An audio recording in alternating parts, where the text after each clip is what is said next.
So today we're going to talk about table saw use and table saw safety. We have this nice table saw in our wood research lab. It's fairly old. It's probably about 40 or 50 years old, but it's really powerful, really nice saw. There are some features in it that make it a little cumbersome to use versus a modern table saw. For one, the fence. Modern table saws have a lever that you lift up and the fence slides back and forth.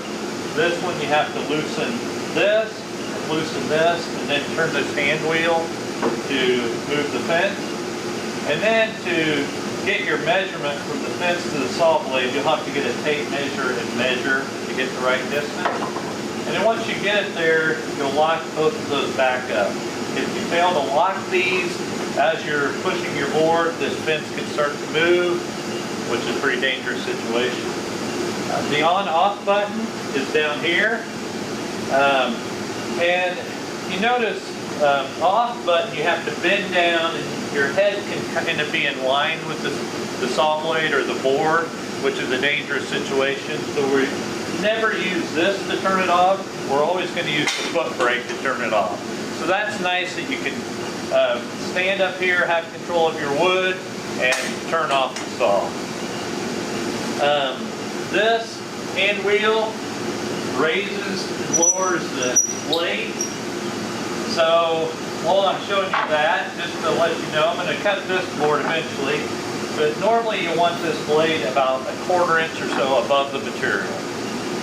This is a 14-inch diameter blade, and you can raise it pretty high, which will cut the wood just fine, but the more blade that is exposed, the more danger of getting hurt. So we're only going to raise it up high enough to cut, and that's it. The one danger on a table saw is kickback.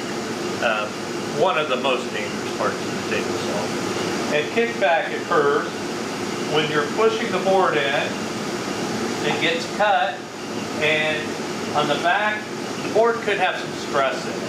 And the board can start to move as it's cut and grab the back of the blade. And then the blade is spinning this way, so it can throw that board back at you. And it's bad enough if the board comes back and hits you in the gut or something, gives you a bruise or a cut. But what is really bad is you're pushing with your hand, and your hand can come back with the board and go across the blade and possibly sever a finger. So we have several things that we want you to always do to eliminate kickback. One, you're going to use a push stick. Instead of using your hand, this push stick is going to elevate your hand. Got this little hook on it right here. Grab a hold of the board, elevate your hand, and keep your hand away from the blade. The other thing is this riving knife. So once the board is split, it can no longer close on the back of the blade because of this knife. So we are always going to have that in. The other thing are these little kickback paws. So as the board starts to come back, these little tooth paws will grab a hold of the board and stop it from coming back.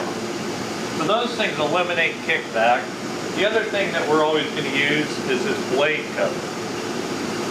This blade cover, why it's important, is if you're pushing your board, sometimes you can push a little hard or something and your hand might slip. If your hand slips here and has this blade cover, it's going to protect your hand. So there are some instances where if you cut a really thin strip, I'll move the fence over a little bit. So say you're cutting a really thin strip like this, and this blade cover is going to get in your way.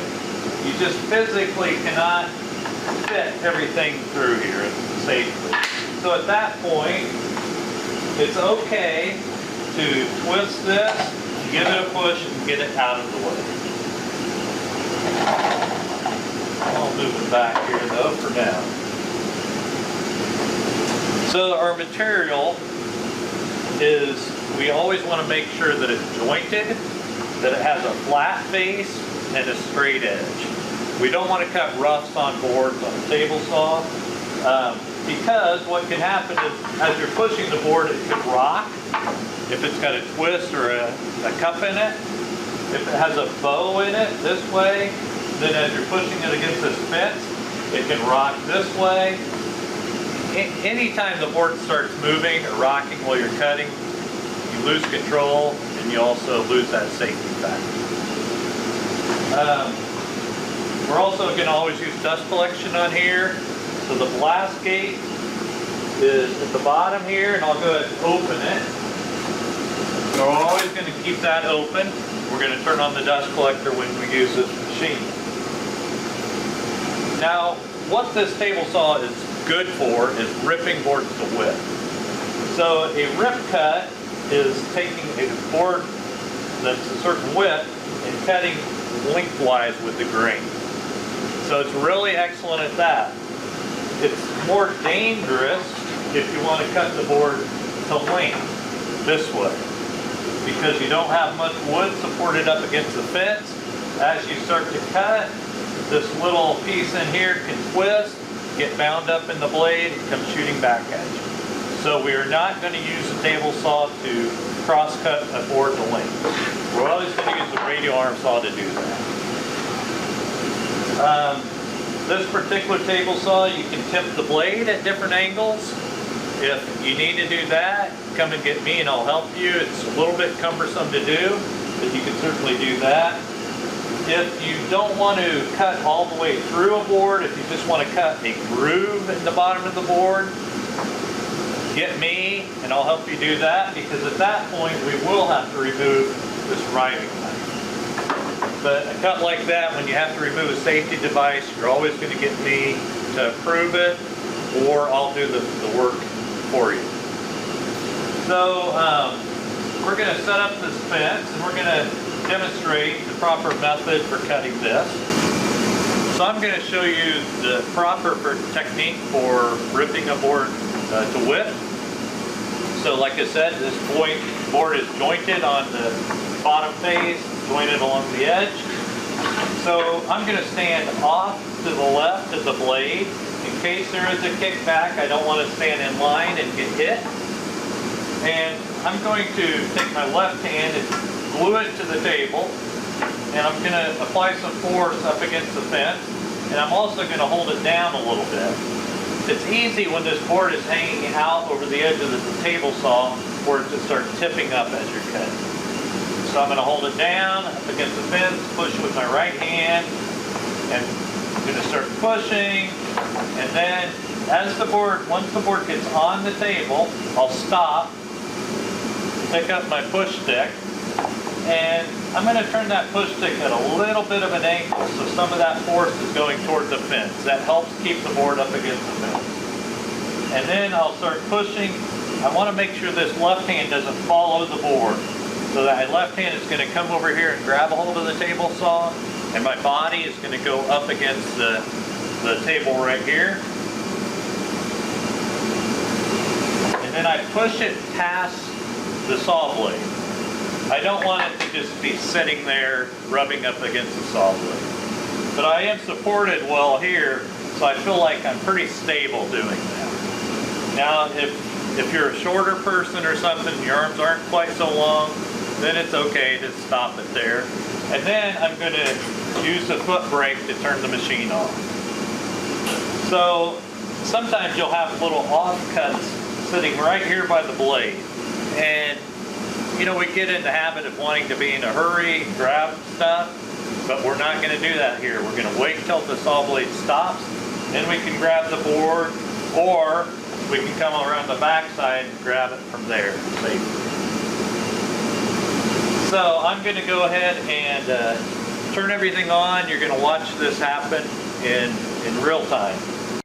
So I've got the blast gate open on the table saw. I'll turn on the dust collector.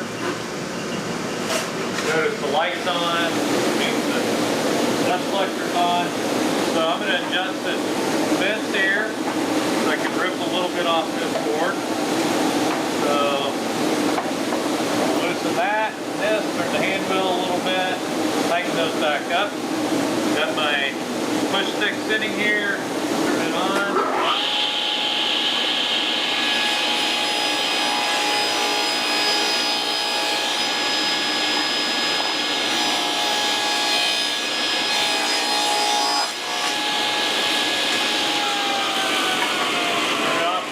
it, and I'll just wait till it's done spinning, and I can grab my board.